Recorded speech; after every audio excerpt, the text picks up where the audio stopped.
Thank you, Mr. Chairman. And Ambassador, thank you for being with us today. I join the chairman in offering you and your family our congratulations and/or condolences, as you may deem appropriate, for your nomination at this important time in our nation's history with these challenges that we face. The role that you've been nominated to fill is without parallel in our government. If confirmed, you'll sit at the nexus of the agency's intelligence collection analysis, covert action, counterintelligence, and liaison relationships with foreign intelligence services. Responsibility for any of these missions would be an enormous undertaking for any single one of them, let alone all of them. But the core mission of the agency is and remains the collection of intelligence, the analysis of that intelligence to help inform policymakers in the decisions they make, and then, of course, operations as well. And in that context, as director, you'll be responsible for managing the CIA officers and employees of today, but also for cultivating the workforce that we're going to need in the years to come. So this, in my view, entails that the specialized skills and expertise needed to solve today's unique intelligence challenges are resident at the agency. But also it involves looking ahead a decade and thinking about what the next critical skill set is going to be that the officers will need. So I appreciate your insights as to how you intend to achieve and accomplish that in your time there. On the subject of workforce management, I want to mention that the committee, in particular Senator Collins and others, are extremely interested and invested in ensuring that any officers who've been injured in the field are afforded access to the health care and the benefits that they need. And this is particularly true when it comes to injuries that seem to be consistent with symptoms of traumatic brain injury. So if confirmed, I ask for your commitment to work with the committee so that we can find the appropriate legislative or policy changes that ensure that the CIA's commitment to the health and care of its officers is never left in doubt, and that we are applying the necessary resources to determine who was behind these things and that have impacted personnel from various agencies. And I want to be clear, the government of the United States needs to solve this problem, needs to take care of our people, but needs to also forcefully respond to whoever is responsible for hurting Americans who are serving our country overseas. Today, the United States faces an array of diverse national security threats, an array of threats that is as challenging as any in our history.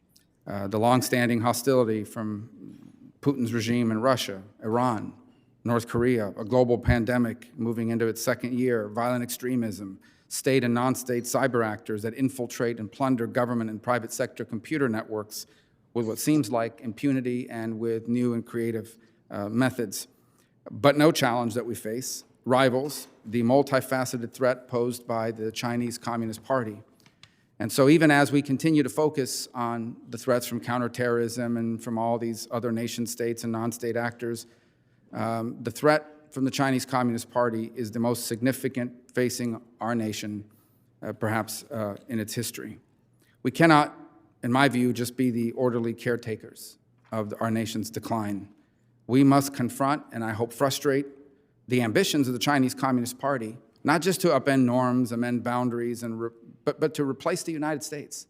Their goal is to replace the United States as the world's most powerful and influential nation. And achieving the goal of not letting that happen is going to involve strengthening and expanding alliances, but I think it's also going to involve increased capability and a stronger resolve to meet this challenge. This is not the same system of crisis that past CIA leaders were called upon to defend against. The threats today are sudden, unpredictable, and they're happening with greater frequency, often occurring in a gray space that embraces the objectives of conflict without quite crossing the line into outright warfare. What I think is plain to me and should be to all is that the world has changed how it chooses to engage the United States. What I'd like to hear from you today, and if confirmed in the weeks and months to come, is whether the CIA needs to change how it engages the world. I hope that over the course of our open and closed sessions today, you'll take the opportunity to explain not only your understanding of the agency's unique role in America and in our government, but your vision for how that role needs to evolve in the coming years, so that the agency is positioned to defend against those emerging national security threats that have not yet even materialized. There is no disputing the speed and unrivaled capability that the agency can bring to bear in responding to a fully realized national security threat. But what I'm driving at, however, is at an intelligence apparatus oriented towards the technological advances and the global interconnectivity that will be at the core of the next generation of threats to this nation's security. Artificial intelligence, advanced data analytics, biotechnology, disinformation, deepfakes, social network manipulation.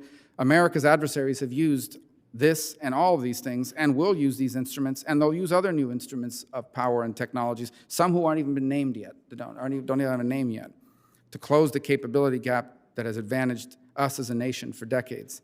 The refashioning of the national security threat picture by these technological and methodological advances calls into question whether the traditional constructs of espionage need to be refashioned and redesigned along with it.